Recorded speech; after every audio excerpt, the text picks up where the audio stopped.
실망이 되었어요. 그래서 나는 지지리도 복이 없나 봐. 그렇게 낙심하고 있었는데요. 친구가 찾아왔습니다. 그리고는 여보시게 내가 어려운데 나에게 돈 좀 빌려주시게 그렇게 부탁을 했어요. 다른 사람들 같으면 화날 일인데 이 사장님은 친구에게 친구야 고맙다. 그래도 자네는 내가 돈 좀 있게 보였나 봐. 아직도 내게 희망이 있나 봐 하고 용기를 내서 일어나서 사업을 다시 일으켰다고 합니다. 사랑하는 강스 가족 여러분, 복이란 무엇일까요? 복이란 돈이 많은 것일까요? 복 그러면 곧 돈과 직결된가요? 우리는 유교권, 동양권에 살고 있습니다. 유교권에서는 복을 5가지로 말하죠. 오복입니다. 수, 목숨 장수하는 것, 또 부, 부자로 사는 것, 그 다음에 강령, 그래서 건강하게 사는 것, 유호덕, 덕을 좋아하고 덕스럽게 살기를 힘쓰는 것, 고정명, 그래서 자기 수한 대로 살고 또 죽을 때는 편하게 죽는 것, 9988, 234 하는 것, 이런 게 복이라고 합니다. 그런데 또 이걸 조금 달리해서 유호덕과 고정명을 바꿔서 귀하게 사는 것, 그리고 자녀들이 많고 잘 되는 것, 이런 것을 5가지 복으로 치기도 합니다. 여러분은 몇 가지쯤 가지고 계신가요? 그런데 하나님의 말씀 성경에서는 복을 또 달리 말씀합니다. 시편 1편은 복이 있는 사람에 대해서 150편 시편의 서시와 같은 이 첫들머리에 말씀하시죠. 복 있는 사람은 악인의 꾀를 따르지 않고 죄인의 길에 서지 않고 오만한 자의 자리에 앉지 않는 사람이라고 하십니다. 그러면서 여호와의 율법을 즐거워함으로 밤낮 그 율법을 읊조리며 묵상하며 사는 사람인데, 이 사람이 어떤 복을 받냐 하면 시기 때문에 상징적으로 말씀하는데 시냇가에 심은 나무 같다, 그렇게 말씀하죠. 그래서 그 잎이 마르지 않는, 시들지 않는 삶, 그리고 철철이 열매를 맺는, 철을 따라 과실을 맺는 그런 알찬 삶을 가리켜서 복이 있다, 그렇게 말씀하셨습니다. 오늘 이 세상에 사는 사람들이 많이 있는데요, 복을 추구하는, 복을 받기 위해서 애쓰는 그런 태도, 그런 또 삶의 방법은 다 각기 다릅니다. 그런데 이걸 크게 대별한다면 세상의 일반적인 사람들은 동물적인 감각을 가지고 시세를 판단하고 인간적인 모든 방법을 동원해서 자기의 이익을 취하려고 합니다. 세상에도 법이 있고 상식이 있고 예절이 있지요. 자그마한 구멍가게를 해도 상도덕이 있습니다. 또 시장 안에도 다 규칙들이 있습니다. 그러나 그런 것들이 있어도 할 수만 있으면, 걸리지만 않으면 양심도 내던지고 나에게 유익을 취하려고 하는 것이 일반적인 사람들의 경향이죠. 그래서 자기 이익을 위해 법을 넘어선 편법을 쓰고 상식을 다 버리고 몰상식한 행동도 서슴없이 하고 부정과 불법도 자행하는 일들이 많이 있지 않습니까? 현재 2015년 7월 오늘 19일 주일 현재에도 지금 우리 사회를 살펴보십시다. 정치판은 어떻습니까? 경제는 어떻게 돌아가고 있습니까? 대기업이나 중소기업이나 뭐 이렇게 다 가게들을 움직이는 모든 사람들, 시장에서나 어떻게 경제를 움직이고 있습니까? 사회 전체의 사람들의 모습들이 어떠한가요? 국방 군인들은 어떻게 나라를 지키고 있나요? 해군, 군함을 만든다고 하면서 어떻게 부속품은 제대로 하고 있나요? 원자로 재부속 제대로 끼워내고 있습니까? 교육 어떻습니까? 종교는 어떤가요? 우리 기독교, 불교, 천주교, 다른 종교들 다 어떻습니까? 문제 없나요? 문화계는 어떻습니까? 소설과 신경 이 소설가들을 비롯해서 시를 쓰는 사람들, 저도 한국문인협회 회원인데 선거철이 되면 흑색 선전이 난무하고 정말 맑게 살아가는 글쟁이들인데도 불구하고 이게 어떻게 이렇게 될 수 있을까 하고 탄식할 정도의 우리 사회가 그렇게 망가져 있습니다. 들키지만 않으면 양심 같은 것, 거추장스러운 것 버리고 자기 입속을 덥석 취합니다. 아니 들켜도 오리발 내놓고 아니라 합니다. 절대 그런 일 없다고 오리발 내밉니다. 그리고 나중에 발각돼도 시간이 다 지나갔습니다. 대법원까지 계속 상소해가지고 대법원에서 다시 돌려보냅니다. 괜찮대요. 국민들은 멍하고 있습니다. 이런 시대가 저와 여러분이 사는 시대고, 그렇게 해서라도 기득권을 지키고 유지하고 이게 복이니 포기하지 않고 빼앗기지 않겠다고 더 많은 것들을 얻으려고 애를 쓰는 것이 이 시대의 사람들의 모습입니다. 그런데 이와는 다른 방식의 삶이 있습니다. 바보로 살아가는 삶이죠. 이것은 얻기보다는 잃어버리는 삶이고, 빼앗기보다는 주는 삶이고, 그리고 권모와 술수와 음모로라도 상대방을 무너뜨리고 짓밟아버리는 삶이 아니라 정직하게, 의롭게, 그리고 사랑으로 덕으로 성실하게 사는 삶입니다. 그래, 내가 세 끼 못 먹고 두 끼 먹더라도 내가 더 못 얻어서, 아니 한 끼밖에 못 먹더라도 나는 좋아, 절대로 그런 추잡한 삶을 살지 않겠어, 거기에 발 딛지 않겠어, 그런 방식으로는 내 삶을 망가뜨리지 않겠다고 다짐하고 멍텅구리 같이 뚜벅뚜벅 바른 길을 가는 이런 바보스러운 삶도 있습니다.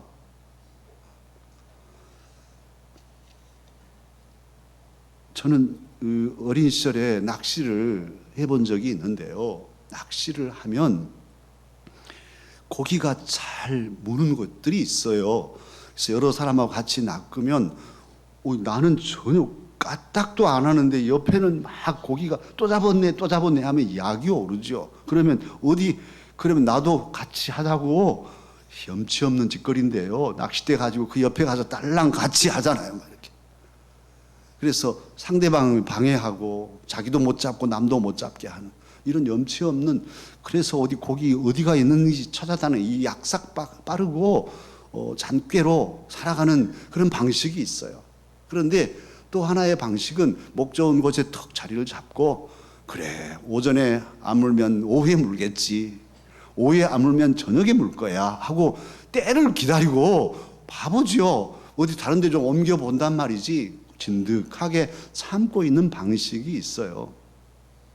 두 가지 방식이 극단적으로 제가 말씀을 드렸지만, 후자의 방식은 바로 신앙의 방식이죠. 하나님의 때를 기다리면서 자기의 삶의 자리를 잘 지키고 내 가는 삶의 길이 거짓되지 않고 불의하지 않다면 끝까지 그 보폭을 유지하고 자신의 삶의 방향을 지켜나가는 이런 올곧음이 바로 신앙적인 태도가 아니겠습니까? 오늘 우리가 하나님의 말씀을 읽었는데요. 신명기 말씀은 정말 이스라엘 백성들에게, 그리고 하나님의 사람인 저와 여러분에게 소중한 말씀이에요. 재차 강조해서 주시는 말씀들인데, 신명기가 총 34장으로 되어 있는데 30장은 알토란 같은 말씀이에요. 모세 고별 설교가 신명기서인데, 이 모세 고별 설교의 최종 마무리 결론 부분이 30장입니다. 신명기 전체의 결론이 말하자면 신명기 30장인 거예요. 그 31장부터 34장은 뭐냐? 이건 주석가들은 부록이라고 합니다. 모세가 죽고 이제 여호수아가 모세 리더십을 이양받는 이 모든 과정들이 기록되어 있어요. 그래서 실제적인 결론은 30장에서 마무리됩니다. 그러니까 가장 귀한 신명기 전체의 결론부가 오늘 저와 여러분이 읽은 말씀이에요. 이 결론부에서, 이 중요한 부분에서 하나님께서는 저와 여러분에게 하나님의 복을 말씀하십니다. 세 가지로 말씀하고 계셔요. 첫 번째 말씀은 어떤 말씀이냐 하면 이 9절 첫들머리에 나옵니다. 내가 내 하나님 여호와의 말씀을 어찌하라 합니까? 청종하라. 그렇게 첫 번째, 아니 잘못했어요. 이건 좀 이따 할 일이고, 저 오늘 3부에 어찌 좀 그렇게 됩니다. 뒷부분, 그러니까 이건 조건절이고 이제 복은 뒤에 있어요. 하반절에 나옵니다. 그 말씀 보면 내 하나님 여호와께서 내 손으로 하는 모든 일과 그렇게 돼 있어요. 하나님께서 복을 주시되 그가 손으로 행하는 모든 일에 복을 주시겠다, 그런 말씀이에요. 이 말씀을 잘 해석하고 이렇게 바꿔서 고상하게 표현하면 자기 성취를 이루어 주시겠다는 약속이에요. 내 삶을 내가 사랑하는 자녀들이 대신 살 수 없죠. 남편의 삶을 아내가 대신 살 수도 없어요. 자기 삶은 자기의 몫이거든요.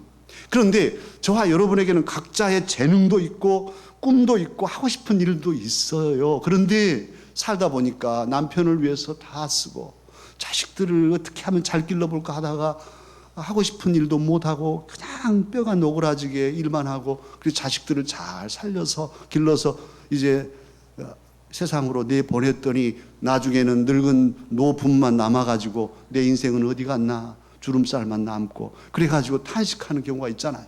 내 인생을 잃어버렸다고, 자식한테 다 줘버렸다고, 내 꿈은 어디 갔나. 나도 소녀 시절에는 시를 쓰고 꿈을 꾸고 여러 가지 재능들을 가지고 있었는데 다 묻혀버리고 없는 삶, 탄식할 수 있어요. 그런데 오늘 하나님께서는 하나님의 복을 받는 사람은 자기가 가진 재능과 그래서 자기가 하는 모든 일에 참으로 온전한 복을 받게 하겠다고 약속하고 계셔요. 내 재능과 내 꿈을 이루고 그래서 의미 있고 보람된 삶을 살게 하시겠다고 약속해 주십니다. 자기 성취는 정말 아름다운 삶이죠. 자녀들을 똑같이 기르고 똑같이 사업을 하지만 자기 삶이 없는 것과 그래도 나름대로 자기의 삶을 아름답게 가꾸어가는 이런 성취한 삶은 행복하지 않을 수 없어요. 사랑하는 강서가족 여러분, 자기 성취의 복을 누리십시다. 자녀를 길러도 그렇게 할 수 있잖아요. 하나님 그렇게 하시겠다는 거예요. 하나님 복을 받으면. 두 번째 복은 무엇이냐 하면 오늘 계속 이어서 말씀합니다. 내 몸의 소생과 그렇게 말씀하셔요. 후손의 복을 주시겠다는 거죠. 몸의 열매를 풍성하게 하시겠다는 것이고 그 열매인 자녀들이 바르게 살아서 믿음의 대를 이어가게 하시겠다는 말씀입니다.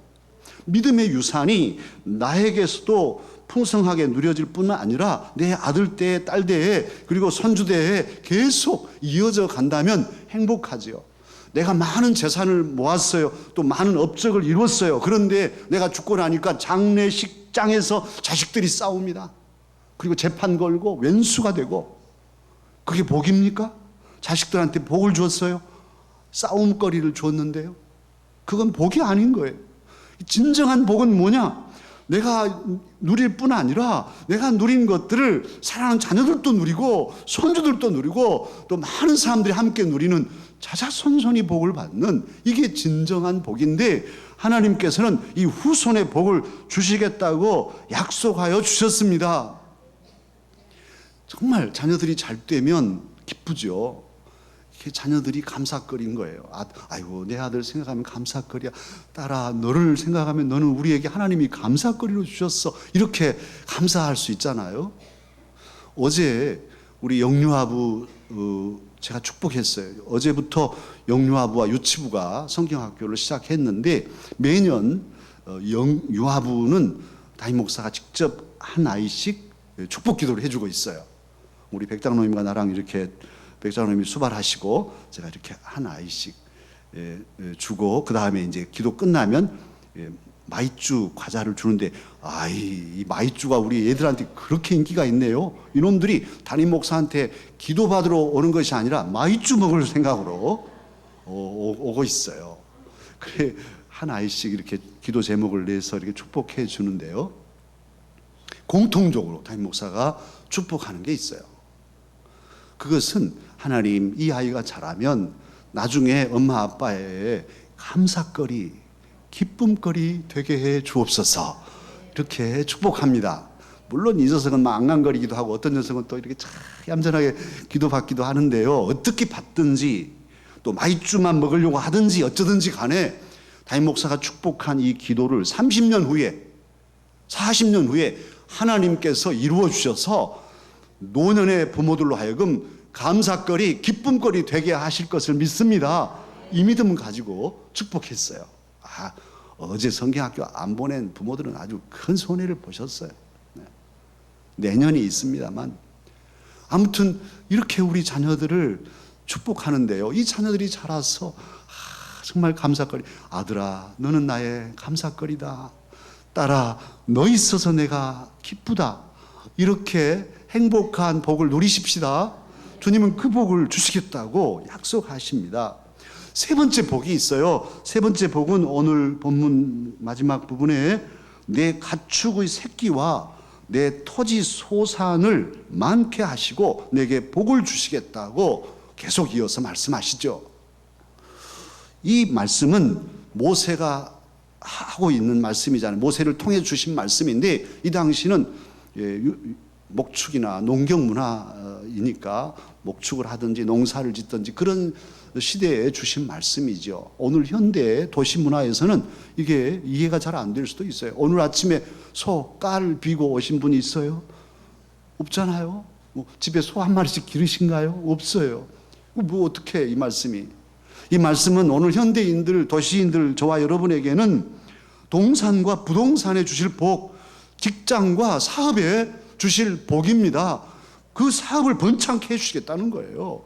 또 움직이는 모든 자산들을 더 풍성한 열매로 맺게 해주시겠다는 약속입니다.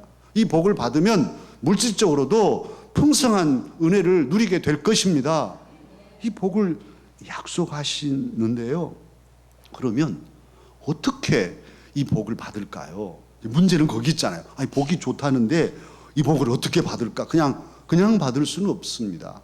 비결이 있어요. 이 복을 어떻게 받느냐, 이 비결을 오늘 하나님께서는 말씀하고 계세요.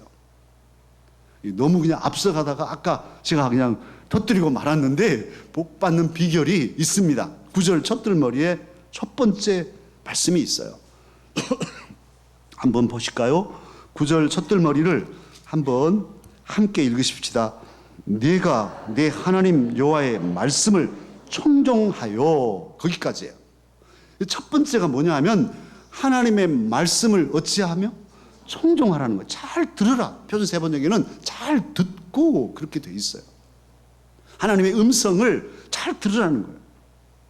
사랑하는 강사 여러분, 잘 들으면 믿음이 건강해집니다. 믿음은 어디에서 납니까?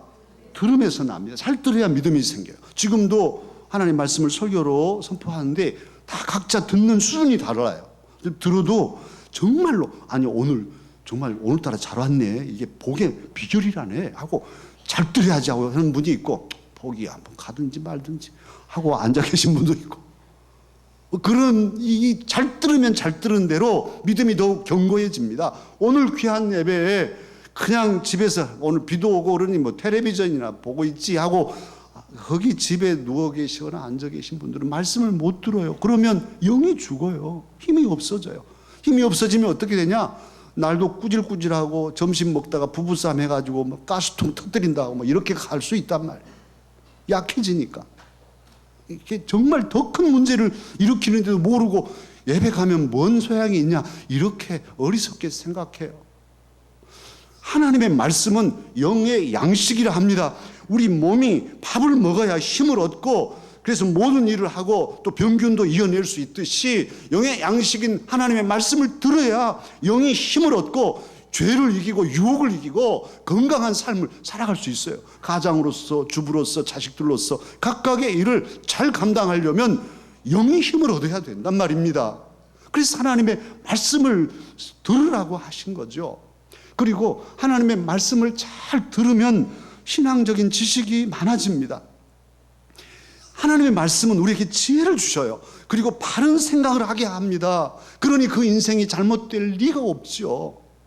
하나님의 말씀을 잘 듣고 이렇게 계속 묵상하면 인생을 보는 안목이 생겨요. 세계를 바라보는 눈이 생깁니다. 이것을 인생관이라 하고 세계관이라 하지 않습니까? 인생관과 세계관이 하나님의 말씀으로 건강하게 딱 형성이 되면 아무리 죄가 유혹해도 또 잘못된 길로 악한 사람들이 우리를 빠뜨리려고 해도 느낄 수 있어요. 판단할 수 있는 능력이 생겨요. 그래서 저 길은 죽을 길, 아무리 좋게 보여도 저 길을 가면 망할 길, 딱딱 판단이 된단 말입니다. 그리고 그것을 물리칠 수 있는 그런 마음의 힘이 생겨 있어요. 할렐루야.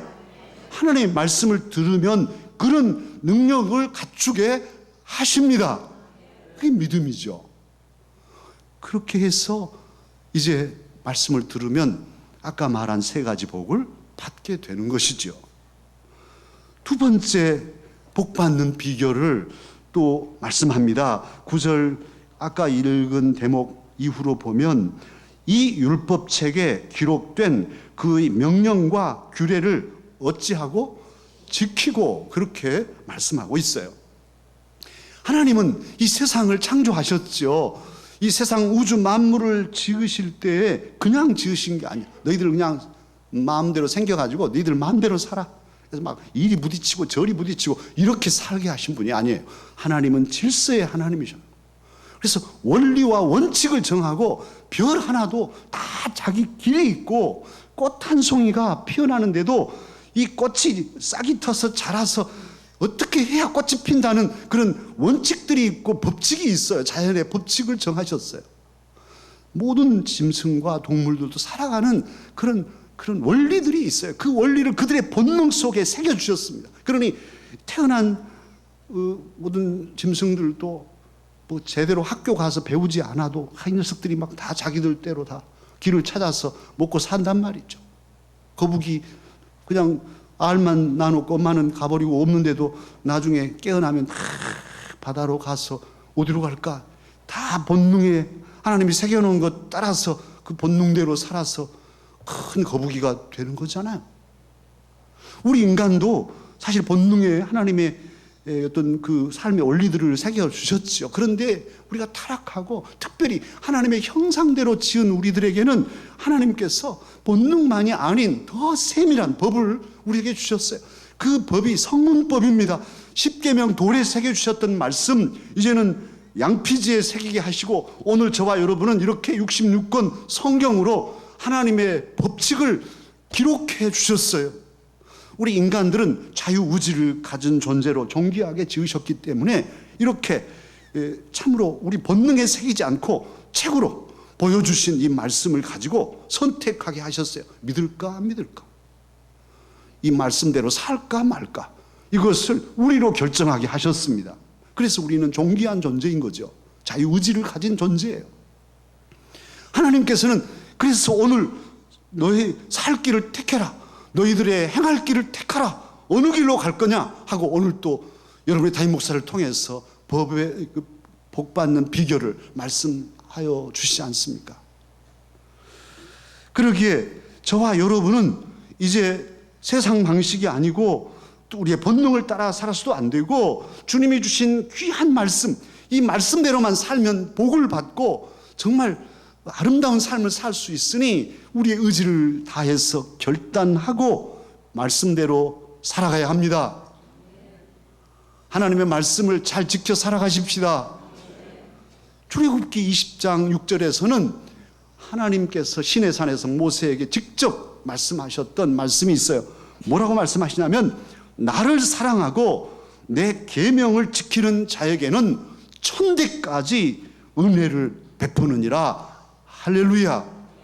하나님께서 약속하셨어요. 나를 사랑, 하나님 직접 하신 말씀이에요. 나를 사랑하고 내 계명을 지키는 자는 내가 천대까지 복을 주시겠다. 이런 말씀인 거예요. 그러니까 끝까지 너희들 후손을 버리지 않겠다 하는 말씀이죠. 우리도 복을 받고 이 귀한 복이 우리 사랑하는 자녀들에게 또 손주들에게 계속 이어져서 수천대까지 복받는 아름다운 강사족이 되십시다. 주님은 그러기를 원하시고 이 말씀을 주셔요. 세 번째 복받는 비결이 있어요. 어떻게 해야 하나님 말씀하셨던 그런 복들을 우리가 받아서 누릴 수 있을까요? 세 번째는 오늘 그 다음을 이어가면 그렇게 말씀하고 있습니다. 내 마음을 다하며 뜻을 다하여 여호와 내 하나님께 어찌하면 돌아오면 하고 조건절로 해놓았어요. 돌아오면. 그러니까 쭉 읽으면 내가 내 하나님 여호와의 말씀을 청종하여 이 율법책에 기록된 그의 명령과 규례를 지키고 내 마음을 다하며 뜻을 다하여 여호와 내 하나님께 돌아오면 복을 주시겠다는 거예요. 여호와 하나님께 돌아오는 것. 말씀을 잘 듣고 행하는 삶도 하나님께 돌아와야 시작되는 것이죠. 그러기에 하나님의 복은 마음을 다하고 뜻을 다해서 하나님께 돌아옴으로써 비로소 이제 복의 삶이 시작되는 것이죠. 하나님께 돌아오는 것을 가리켜서 기독교 용어로는 뭐라 합니까? 회개라 합니다. 이때 개자는 겨이자가 아니고 돈 계산하는 그 개가 아니고 가이자, 고치는. 그래서 자기의 삶을 고치는 회개를 돌아온다고 표현하고 있습니다. 마음을 낮추고 하나님 앞에 마음을 납작하게 엎드려서 아버지 하나님 불쌍히 여겨주십시오. 제가 잘못 살았습니다. 지금까지 잘못했습니다. 하나님에게 복이 있으니 저를 불쌍히 여기고 받아주십시오 하고 돌아오는 것. 이것이 회개입니다. 그저 단순히 슬퍼하고 내가 왜 그랬을까 하고 뭐 후회하고 술 먹고 그냥 밤도 잠도 안 자고 막 맨날 가슴을 치고 이건 회개가 아닌 거예요. 그건 쓰라린 감정이지 후회스러운 감정일 뿐이지 회개는 그것으로 끝나지 않아요. 물론 그런 자기 자책 후회스러움도 회개 안에 있지만 거기서 멈추면 회개가 아니고 자학일 뿐인 거예요. 회개란 무엇이냐? 무언가 결단을 내려야 돼요. 아무것도 하지 않고 후회만 하는 것은 아무런 효력이 없어요. 그건 회개가 아니란 말이에요. 회개는 단호한 결단이 있는 것입니다. 다시는 더 이상 이 죄에 머물지 않으리라. 이것이 나의 삶을 하나님으로부터 멀어지게 한다면 칼같이 잘라내는 이런 결단이 있는 것이 회개인 거예요. 김유신 장군 화랑 시절에 천만 기생집 출입했어요. 어머니가 강곡하게 말립니다. 알았어요, 어머니. 정말 내가 나라를 책임질 제목으로 자라는 사람으로서 이제는 기생집 출입을 않겠습니다. 그런데 다음 어느 날 친구들하고 술 먹고 피곤하고 그래서 잠자고 말 타고 왔더니 이 말은 또 항상 주인이 가신 길 잘 아니까 청관댁으로 청관 기생집으로 왔잖아. 나중에 유신 깨어나가지고 어찌합니까? 목숨같이 아끼는 애마지만은 칼을 빼서 목을 그 자리에서 쳐버리잖아요. 회개가 바로 그거예요. 한번 생각해 보세요. 단호하게 잘라내는 이런 결단과 행동, 이것이 다 합쳐서 회개인 거예요. 마치 아버지 집을 떠났던 둘째 아들 먼 나라에 가서 살아보니까 처음에는 좋았는데 아이고 이것이 아니죠. 돈 다 잃고 친구들도 없고 돈 떨어져, 신발 떨어져, 담배 꽁초마저 떨어져. 완전히. 그래가지고 돼지 우리에서 돼지밥 같이 논아 먹고 있다가 깨달았어요. 퍼뜩 깨닫고 이게 내 인생인가? 이렇게 나는 살다 죽어야 되나? 하고 깨닫고서 결단하잖아요. 좋아, 내가 아버지 집에 돌아가야겠어. 아들이라고 더 이상 부를 수도 없는 나이기에 아버지 집에 가서 품일을 하더라도 노동자로서 매일매일 품삯 받고 일하더라도 내 아버지 집에 가서 아버지 품에서 죽으리라 하고 확 돌아서잖아요. 그래서 돌아오잖아요. 바로 그것이 회개입니다. 사랑하는 강사가족 여러분, 우리도 하나님 품으로 돌아서십시다. 지금까지 우리를 붙잡고 하나님께 나가지 못하게 하는, 더 하나님으로부터 멀어지게 하는 것이라든지 하나님 앞에 부끄러운 것들이 있다면 오늘 이 시간, 아니 뭐 내년쯤에 1년만 더 지나고 이게 아니고 지금 여기서 확 잘라내고 결단하고 하나님께 돌아가십시다. 바로 그것이 복받는 비결이라는 거예요. 하나님이 함께 하시면 사람의 생각과 사람의 방법을 넘어서서 어떻게 하든지 하나님이 도우셔서 우리를 높이 세워주실 것입니다. 하나님의 은혜가 그런 거예요. 더더욱 저와 여러분에게는 이런 결단을 내릴 수 있고 또 하나님의 말씀대로 살 수 있는 힘이 있어요. 왜냐하면 우리 주 예수님께서 십자가의 보혈로 저와 여러분의 모든 죄를 사하여 주셔서 그 보혈의 은혜를 알고 그 은혜를 경험한 사람들이 저와 여러분이에요. 뿐만 아니라 오늘은 주일날, 이 주일날은 작은 부활절, 리틀 이스터, 이게 작은 부활절인 거예요. 작은 부활절. 이 주님이 죽음을 이기시고 부활하신 그 은혜의 날에 오늘 저와 여러분이 예배드리고 있어요. 부활의 주님이 저와 여러분의 주님이십니다. 그 부활의 능력이 우리 안에 이미 잠재되어 있습니다. 그러니 부활의 은혜와 부활의 그 능력과 보혈의 은혜를 의지하면 어떤 죄도 물리칠 수 있고 우리의 삶을 반듯하게 세우고 참으로 바르게 전진할 수 있는 그런 힘이 하나님께로부터 이미 우리에게 주어져 있습니다. 감사할 일이죠. 그래서 참으로 결단하고 하나님을 향하여 나아가야 될 텐데요. 꽃 한 송이, 오늘 꽃이 이렇게 우리 강규일 집사님 가정에서 헌물해 주셔서 이렇게 피어납니다. 향기가 있죠. 하나님을 사랑해서 꽃은 향기를 풍겨요. 필마공원의 참새 새끼 한 마리도 하나님을 사랑해서 짹짹짹짹 노래합니다. 저와 여러분 하나님의 은혜를 입었어요. 정말 갚을 길 없는 은혜로 하나님의 자녀가 되고 오늘 또 예배자로 이 자리에 나와 있습니다. 얼마나 감사합니까? 그러기에 우리도 하나님을 사랑하지 않을 수가 없죠. 그 사랑의 마음으로 이제는 하나님의 말씀을 잘 들어야 되고 그 말씀을 지키며 하나님께 돌아와서 하나님을 찬양하며 살아야 합니다. 복의 그 근원이신 하나님, 복은 어디가 있어요? 하나님께 있어요. 사실 많은 사람들이 복을 찾으려고 복을 얻으려고 애를 쓰죠. 여러분 밖에서 일하는 모든 사람들이 다 행복하려고 하는 거잖아요. 열심히 행복을 찾아서 그렇게 막 바둥거리고 아둥대며 살아갑니다만 인간의 모든 수고에는 행복은 추구해서 얻어지는 것이 아니에요. 사실은 뭘 행복이 어디가 있어가지고 막 찾아서 잡을 수 있는 것이 아니에요. 어디가 행복이 있냐? 행복은 하나님을 만날 때 있습니다. 하나님을 경험할 때 있습니다. 하나님 안에 행복이 있습니다. 행복은 목적이 아니에요. 그러니까 하나님을 추구하고 하나님 말씀을 듣고 하나님 법대로 살고 하나님과 동행하고 살면 그게 행복한 거예요. 그게 기쁘고 하나님 안에 기쁨과 즐거움과 하나님의 나라가 있어요. 할렐루야. 근데 세상 사람들 거꾸로 가고 있으니까 행복이 안 되죠. 막 이루었어도 정말 대기업의 CEO여도 마음이 우울하고 괴롭고 병들어서 병원에 있고 막 이렇습니다.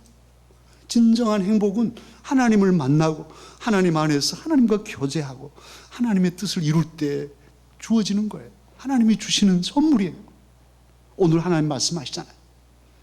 하나님께서는 저와 여러분이 행복하라고 복을 주시겠다고 말씀하십니다. 여호와의 말씀에 귀를 기울여 청종하라. 그 여호와의 기록된 말씀들을 잘 지켜 행하라.